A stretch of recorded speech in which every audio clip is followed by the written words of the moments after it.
내 교감신경을 활발하게 안 만드는 상황까지 매일 해주시면 병원이 필요 없다.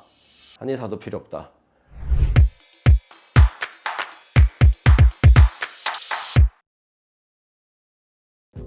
안녕하십니까. 설명한의원 대표원장 안지명입니다. 오늘은 이 트렌드에 맞는 이야기를 한번 해보려고 합니다. 저속노화라고 들어보셨을까요? 2025년도에 트렌드를 이렇게 발표하는 책들을 보면 저속노화라는 게 되게 중요 키워드로 잡히고 있는데, 또 여기서 트렌드가 연결된 게 뭐냐면 러닝입니다. 러닝.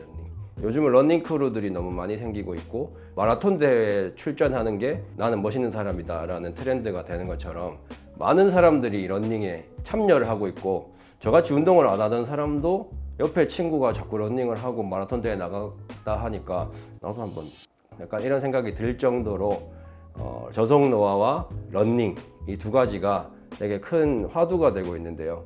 환자분들이 되게 궁금해 하시는 게, 러닝을 하는 게 좋아요? 걷는 게 좋아요? 거기서 나가서 맨발 걷기가 좋아요?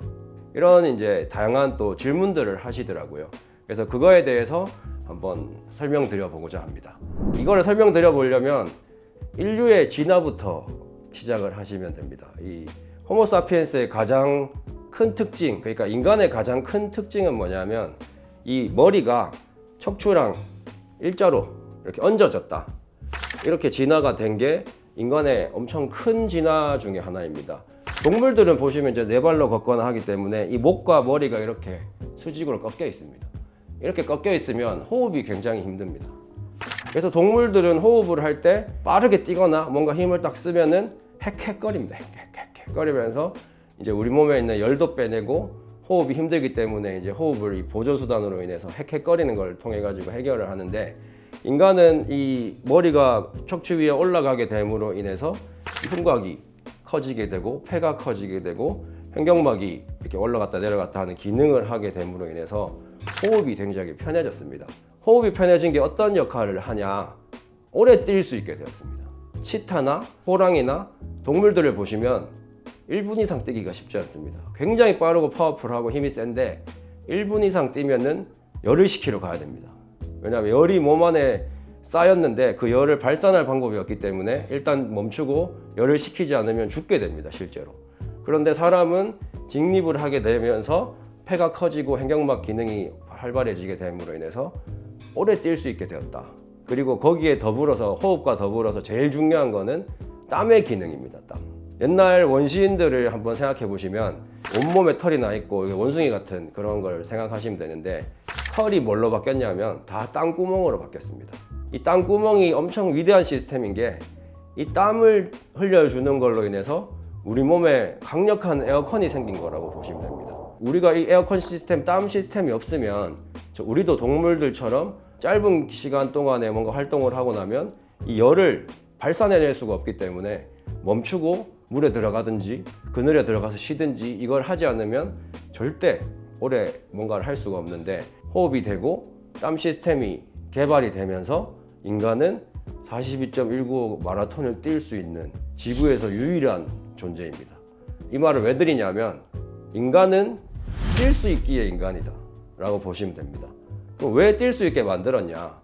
물론 막 오래 뛰어다니면서 동물도 잡아먹고 뭐 수집 체력을 하라는 의미도 있지만, 뛰고 걸어야 내 몸 시스템이 유지가 될 수 있게 만들어 놨다라고 보시면 됩니다. 저는 요즘 자꾸 공부를 하면서 느끼는 거는, 진짜 아무 대사질환이나 뭐 어떤 병에 걸리지 않고 내 모든 수명을 다 살 수 있는 좋고 유일한 방법은 하루에 10km 이상 걷는 거밖에 없다. 이제 문제는 알지만 그거를 어떻게 하냐. 보통 한 10,000보 걸으면 한 3, 4km 정도 걷는다라고 보니까 매일 한 30,000보씩을 걸어야지 우리의 이제 이 진화에 맞는 활동을 한다고 보는 건데, 그거는 쉽지 않습니다. 하지만 중요성을 알고 계셔야 된다. 인간은 뛰고 걸을 수 있기 때문에 인간이다. 그렇기 때문에 뛰고 걸어야 한다. 그러면 이제 다시 돌아가서 뛰는 게 좋을까? 걷는 게 좋을까? 허무한 결론을 말씀드리면 둘 다 좋습니다. 그런데 뭐가 더 좋냐? 나이와 신체 조건과 이런 여러 가지 종합을 해가지고 거기에 맞도록 하는 게 제일 중요합니다. 예를 들어서 노인이 무릎이 아프고 허리가 아픈데 뛰는 게 좋다고 해서 러닝 크루에 가입을 해서 뛴다.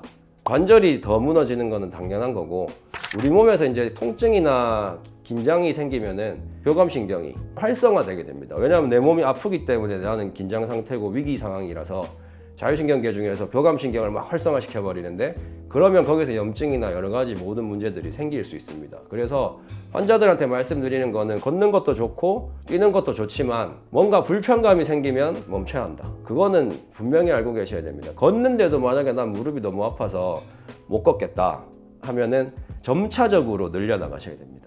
내가 지금 걷다 보니까 무릎이 너무 아픈데 10km 걸으라 했으니까 걸어야겠다 하고 걸으시면 이제 모든 부분이 염증에, 온몸이 염증으로 바뀔 수 있기 때문에 10분만 걸어도 무릎이 아프다 그러면 10분 걸으시고 그 다음 날에도 아프기 전까지 한번 걸으시면서 시간을 체크해 보시면 됩니다. 오늘은 11분 걸으니까 아프네 하다 보면 이게 한 두세 달 쌓이면 30분까지 늘어나고 또 하다 보면 1시간까지 늘어나고 이렇게 될 수 있습니다. 환자분들이 대부분은 오셔서 내가 무릎이 아픈데, 내가 허리가 아픈데 어떻게 걷냐, 나도 걷고 싶다 하시지만 이런 노력을 한번 해보시면 충분히 강화가 될 수 있고, 이 걷는 시간이 늘어나면서 관절도 없어집니다. 관절병도. 왜냐하면 그만큼 튼튼해졌다는 얘기거든요. 근육이 관절을 감쌀 수 있는 힘이 커지게 된다라는 거기 때문에 이제 걸을 수 있는 만큼 걸으시되 점차적으로 시간을 늘려나가라. 그리고 젊은 사람이고 이게 충분히 내 심폐지구력이 받쳐져 있고 뛸 수 있는 관절을 갖고 있다 하시면은 뛰는 거를 겸하는 걸 추천드립니다. 그런데 너무 오랜 시간 막 마라톤 선수처럼 그렇게 뛰는 거는 아무리 내가 강력한 관절을 가지고 있고 좋은 심폐를 가지고 있어도 문제가 될 수 있습니다. 그렇기 때문에 걷는 것과 뛰는 거를 인터벌을 두고 뛰었다가 천천히 걸었다가를 반복해 주시면서 내 몸에 무리를 안 주게 하는 것도 중요하다고 생각합니다. 너무 이제 SNS나 이런 부분에서 마라톤을 나가고 막 러닝을 몇 킬로씩 뛰고 이게 멋있는 걸로 자꾸 비춰져서 너무 무리하게 뛰실 수도 있다라는 생각이 드는데, 강한 운동을 하고 무리를 하게 되면 우리 몸에 젖산이 생성이 되게 됩니다. 이 젖산이 생성을 되면 몸에 노폐물이 자꾸 생기게 되는 거거든요. 염증도 생길 수 있고, 너무 많은 젖산을 만들어내는 건 좋은 게 아닙니다. 그러니까 할 수 있는 정도로 뛰고 걷고를 하시는 게 제일 좋다. 어쨌든 해야 된다. 이걸 하지 않으면 인간의 길을 포기한 거다. 꼭 이해를 하시고, 마지막으로 맨발 걷기 하는 게 좋으냐 안 하는 게 좋으냐, 무조건 하는 게 좋다. 그냥 걸으시는 것보다 맨발로 걸으시는 게 훨씬 더 효율을 높일 수 있고 내 몸의 활성도를 올릴 수가 있습니다.